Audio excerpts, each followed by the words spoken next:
This channel does not promote any violent, harmful, or illegal activities. All content provided by this channel is meant for an educational purpose only. আরো একবার স্বাগত টিভি9 Bangla. Lima রয়েছে আপনাদের সঙ্গে। হরমুজে সংযুক্ত আরব আমিরশাহীর দুটি তেলবাহী ট্যাঙ্কারে missile হানা। এই মুহূর্তে গুরুত্বপূর্ণ খবরে নজর। হরমুজে সংযুক্ত আরব আমিরশাহীর দুটি তেলবাহী ট্যাঙ্কারে মিসাইল হামলায় এক ভারতীয় নাবিকের মৃত্যু হয়েছে, আহত হয়েছেন ৮ জন। ইরানের বিরুদ্ধে হামলা চালানোর অভিযোগ। এই মুহূর্তে যে খবরে নজর আমরা আরো জানবো আমাদের প্রতিনিধির কাছ থেকে। জ্যোতির্ময় কর্মকার রয়েছেন। জ্যোতির্ময়, দেখো, আজ সকালে ইউএই অর্থাৎ সংযুক্ত আরব আমিরশাহীর মিনিস্ট্রি অফ ডিফেন্সের তরফ থেকে একটি স্টেটমেন্ট ইস্যু করা হয়েছে এবং সেই স্টেটমেন্টে বলা হয়েছে যে ওমান কোস্টের কাছাকাছি হরমুজ প্রণালীতে দুটি জাহাজের উপরে হামলা হয়েছে। এই দুটি জাহাজই হচ্ছে অয়েল ট্যাঙ্কার এবং এই দুটি জাহাজই হচ্ছে ইউএইর জাহাজ এবং সেখানে একজন ভারতীয়র মৃত্যু হয়েছে, ৬ জন ভারতীয়র অবস্থা অত্যন্ত আশঙ্কাজনক। হামলার সঙ্গে সঙ্গে এই ট্যাঙ্কার দুটিতে আগুন ধরে যায় এবং তারপরে যুদ্ধকালীন তৎপরতায় যারা এখানে আটকে পড়েছিল তাদেরকে উদ্ধার করা হয়। ৬ জন ভারতীয়র অবস্থা যথেষ্ট আশঙ্কাজনক। মোট ৮ জনকে আহত অবস্থায় সরানো হয়েছে। কিন্তু যেটি গুরুত্বপূর্ণ, ফের এক ভারতীয়র মৃত্যু হয়েছে। গতকালই আমরা যে খবর জানিয়েছিলাম যে ভারতের বিদেশ মন্ত্রকের তরফ থেকে স্টেটমেন্ট ইস্যু করে ইরানকে সংযত হওয়ার আবেদন করা হয়েছে। তার কারণ লাগাতার এই যুদ্ধের কারণে ভারতীয়রা আক্রান্ত হচ্ছে এবং ভারতীয়দের মৃত্যুর সংখ্যা ক্রমশ ধীরে ধীরে বাড়ছে। অপরদিক থেকে ইউকের তরফ থেকে আবেদন জানানো হয়েছে যে হরমুজের উত্তর পূর্ব দিকে এক্ষেত্রে ওমান কোস্টের কাছাকাছি আরও একটি জাহাজে হামলা হয়েছে। সেই জাহাজে কতজন ভারতীয় রয়েছেন বা ক্ষয়ক্ষতির পরিমাণ কি এখনো পর্যন্ত তা জানা যায়।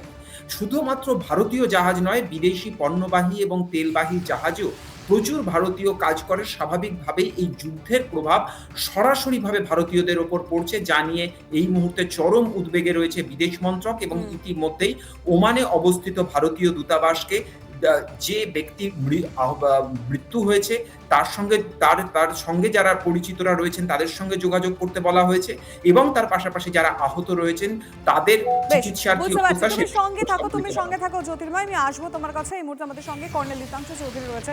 কর্নেল, এই যে হামলার খবর আমরা পাচ্ছি, কিন্তু এবার যেটা দেখার বিষয়, এবার তো পাল্টা ইউএইর তরফ থেকেও পাল্টা হামলা হবে।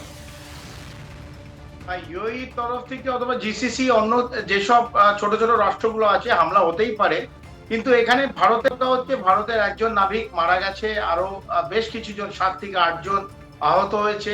ওমানের কাছে আর একটা জাহাজে অ্যাটাক হয়েছে, সেখানে কতজন আহত অথবা নিহত হয়েছে আমরা এখনো জানি না সঠিকভাবে। ভারতের এখানে যে ব্যালেন্সিং অ্যাক্ট, কারণ ভারত এই জিনিসটার কোনোটাই পক্ষপাতী নয়। যেভাবে মধ্যপ্রাচ্যে যুদ্ধটা চলছে এটা শেষ হওয়া দরকার, কারণ এটা পুরো বিশ্ব এবং বিশেষ করে সাউথ ইস্ট এশিয়ারও একটা বড় প্রভাব পড়ছে।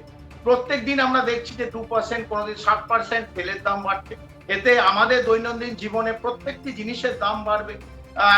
এতে আমাদের কমপ্লিট ইকোনমিক একটা স্ট্রাগল, শুধু ভারতবর্ষ না, কমপ্লিট সাউথ ইস্ট এশিয়া যতগুলো রাষ্ট্র আছে, দুটো প্রধান রাষ্ট্র আমেরিকা এবং ইরানের যে লড়াই চলছে, যে পাগলের মতন লড়াই করছে বিশেষ করে হরমুজ প্রণালীকে নিয়ে, যেখানে যদি তেল বন্ধ হয়ে যায় বিশ্বে 20% তেল বন্ধ হয়ে যাবে।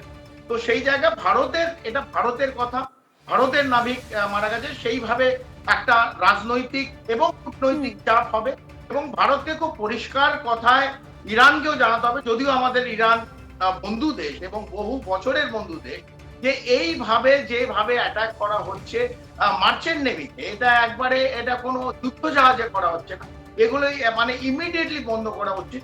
অথবা তারা যদি চায় হরমুজ প্রণালী কমপ্লিট বন্ধ করে দেয়া, সেটা বন্ধ করে দিক, কিন্তু জাহাজ যখন চলাচল করছে তার উপর অ্যাটাক করছে, এটা নিশ্চিতভাবে নিন্দাজনক। সেটা ইউএস করুক অথবা ইরান করুক অথবা যে কোনো, আপনি বলছেন ইউএই করুক, সেই যে কোনো রাষ্ট্র করুক, এইখানে যদি কোনো যুদ্ধ জাহাজ না হয় এবং মাল জাহাজ হয় অথবা যে ক্রুড অয়েল যারা ক্যারি করছে সেই জাহাজ হয়, সেখানে যদি অ্যাটাক করা হয় এবং এইভাবে যদি প্রাণ হারায় যাদের এই যুদ্ধের মধ্যে কোনো কাজ নেই, তাহলে আমার মনে হয় এটা নিন্দা, একটা প্রচন্ড ভাবে নিন্দা কূটনৈতিক ভাবে ভারতের এক্সটার্নাল অ্যাফেয়ার্স থেকে জানানো।